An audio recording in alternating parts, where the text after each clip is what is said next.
नमस्कार दोस्तों, श्री राधे। मैं अंशुल त्रिपाठी, आपका ज्योतिषविद एवं वास्तु शास्त्री, आपके पसंदीदा चैनल ज्योतिष पंचांग से। मित्रों, इस वीडियो में हम बात करेंगे कि कलश किसको रखना चाहिए और किसको नहीं रखना चाहिए, और किन विषयों की महत्वपूर्ण जानकारी आपके पास होनी चाहिए कलश रखने के बाद, क्या सावधानियां आपको बरतनी चाहिए। सबसे पहली चीज तो कलश है क्या? कलश आपके संकल्प का प्रतीक है। संकल्प का प्रतीक होने के साथ साथ आपने एक अनुष्ठान किया है, आपने एक प्रण किया है कि हम इतने दिन यह कार्य करेंगे, उसका प्रतीक है कलश। माना जाता है कि कलश के अंदर ही सभी देवी देवताओं का वास होता है। इस नाते जब आप अपने घर में कलश स्थापित करते हैं तो कहीं न कहीं आपको अपने घर वो सारी साफ सफाई रखनी पड़ती है, जिस कारण से कलश की मर्यादा बनी रहे। साथ में अगर आप 9 दिन व्रत नहीं रखते हैं तो आप कतई कलश न रखें, और आप 9 दिन का व्रत भी रखते हैं लेकिन आपके पास पूजन के लिए समय नहीं है या आपकी यात्रा दूर दूर होती है तो भी आप कलश न रखें। कलश का रखने का मतलब है कि 9 दिन आपका पूरा अटेंशन बना रहना चाहिए कलश के प्रति, क्योंकि कलश अपने आप में एक संकल्प है। और संकल्प किस चीज का है? पूजा के प्रति, भगवान के प्रति। और 9 डेज आप भगवान को अगर अपने आप को समर्पित किए हैं तो आप कहीं यात्रा खुद ब खुद नहीं कर पाएंगे, तो आप अपने आप घर पर ही उपस्थित होंगे, समय से स्नान करेंगे, समय से पूजन करेंगे और समय से घर पर रहेंगे। अगर आप भोजन में अनियमितता रखते हैं, जैसे आपको या आप फलाहार बाहर करते हैं या आपके घर में और भी चीजें बन रही हैं, जैसे मांस या मसालेदार चीजें बन रही हैं, आप नहीं भी खाते हैं, तब भी कलश स्थापन अगर घर में है तो कलश स्थापन के समय ये सब चीजें बनना दोष है। इसका मतलब जिन घरों में ये चीजें ना बने उन्हीं घरों में कलश स्थापन किया जाए। कलश की व्यवस्था सुबह शाम हर समय देखना पड़ता है। नवरात्र में जौ अंकुरित करने की भी व्यवस्था कलश में है। इसके लिए कलश के अगल बगल गोबर या मिट्टी रखकर जौ के बीजों को लगाया जाता है, जिससे जौ आसानी से पैदा हो। यह दिखाता है कि जौ जो आपने बोया है, आपका कलश वह जीवंत हो रहा है, उसमें ऊर्जाएं बढ़ रही हैं, क्योंकि जो आपका कलश है वह पंच तत्व का प्रतीक है और जौ आपकी समृद्धि और विकास का प्रतीक है। ये सारी चीजें आपके विकास में सहयोगी है। कलश स्थापन से आपके पूजा की शक्ति कई गुना बढ़ जाती है। जैसे आप 9 दिन व्रत हैं, पूजा करते हैं, लेकिन कलश स्थापन नहीं करते हैं तो कहीं न कहीं आपको वह एनर्जी नहीं प्राप्त होगी जो कलश से प्राप्त होती है। लेकिन आपको ढेर सारी सावधानियां इस 9 डेज में करनी चाहिए और तभी आप कलश स्थापित करें। सबसे ज्यादा चीज है कि घर में पूरी साफ सफाई होनी चाहिए।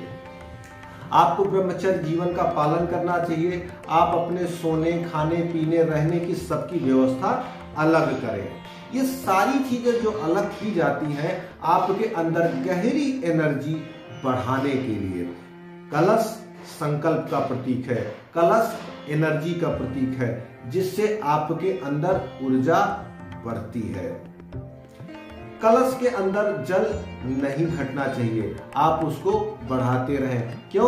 क्योंकि जल अगर कम होगा तो जौ का विकास नहीं होगा। और हमने आपसे कहा ना, कलश एक जीवंत चीज है, सभी देवी देवताओं का वास माना जाता है, और जो जौ उसमें प्रगति करता है वो आपकी प्रगति है। जौ का विकास आपका विकास है। आपकी एनर्जी कैसे बढ़ रही है, आपका घर पॉजिटिव है कि नहीं। इस नाते कोशिश करें कि घर में अगर आप कलश की स्थापना करते हैं तो पूरे 9 दिन आप उपस्थित रहें, सुबह शाम विधि पूर्वक पूजन हो, और घर में पूरी साफ सफाई हो, किसी तरीके के नॉनवेज या किसी तरीके की प्याज या लहसुन की व्यवस्था घर में ना की जाए, लोग सात्विक हों, आप झूठ, बेईमानी, चोरी या ऐसी चीज़ों से दूर रहें।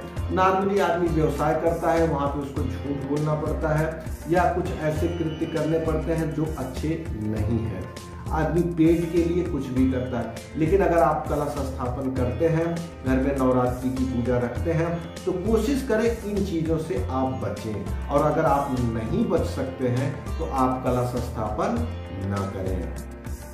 घर में आपके छोटे बच्चा है और आप साफ सफाई नहीं कर पा रही हैं, आपके 2-3 बच्चे हैं और आप माँ हैं, आप चीज़ों को व्यवस्थित नहीं कर पा रही हैं, तो माता रानी से क्षमा याचना करके व्रत रखें, लेकिन कलश स्थापन आप ना करें। ऐसे तो भाव की बड़ी प्रधानता है। अगर आपका मन बहुत अच्छा है, पूरा माँ के प्रति समर्पित है, तो आप कर सकते हैं, लेकिन ये सावधानियां रखना शास्त्र के अनुसार है। क्योंकि मैंने भाव की इसलिए बात की कि भाव से बड़ा कुछ भी नहीं होता है।